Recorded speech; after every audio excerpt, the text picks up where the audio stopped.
Welcome. This is a PowerPoint covering Genesis chapter 13.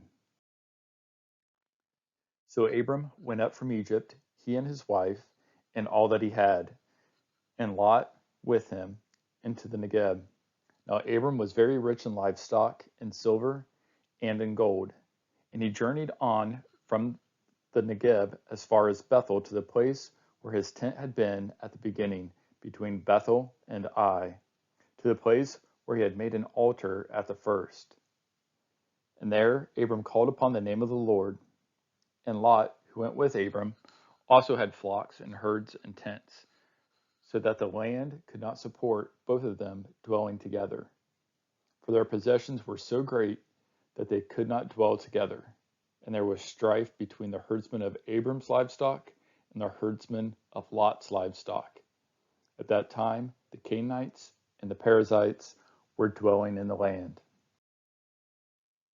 After Pharaoh forced Abram and his family to leave Egypt, Abram goes back to where he previously set up an altar to the Lord. The number of tents, livestock, and herdsmen describe how wealthy and blessed both Abram and Lot have become. Then Abram said to Lot, "Let there be no strife between you and me, and between your herdsmen and my herdsmen, for we are kinsmen. Is not the whole land before you? Separate yourself from me. If you take the left hand, then I will go to the right, or if you take the right hand, then I will go to the left." And Lot lifted up his eyes and saw that the Jordan Valley was well watered everywhere, like the garden of the Lord, like the land of Egypt in the direction of Zoar. This was before the Lord destroyed Sodom and Gomorrah. So Lot chose for himself all the Jordan Valley, and Lot journeyed east. Thus they separated from each other. Abram settled in the land of Canaan, while Lot settled among the cities of the valley and moved his tent as far as Sodom. Now the men of Sodom were wicked, great sinners against the Lord. Lot picks the area that appears to be the most beneficial for raising livestock. This puts him near the sinful towns of Sodom and Gomorrah. Today we do not know the exact location of these cities.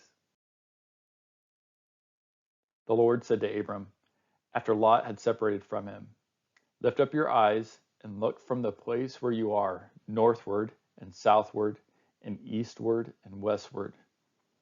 For all the land that you see, I will give to you and to your offspring forever. I will make your offspring as the dust of the earth, so that if one can count the dust of the earth, your offspring also can be counted.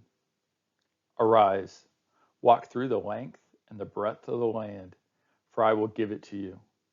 So Abram moved his tent and came and settled by the oaks of Mamre, which are at Hebron, and there he built an altar to the Lord.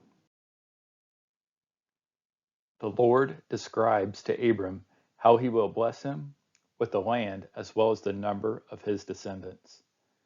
Abram's response is to build an altar to worship and praise the Lord. Abram at this point is still childless.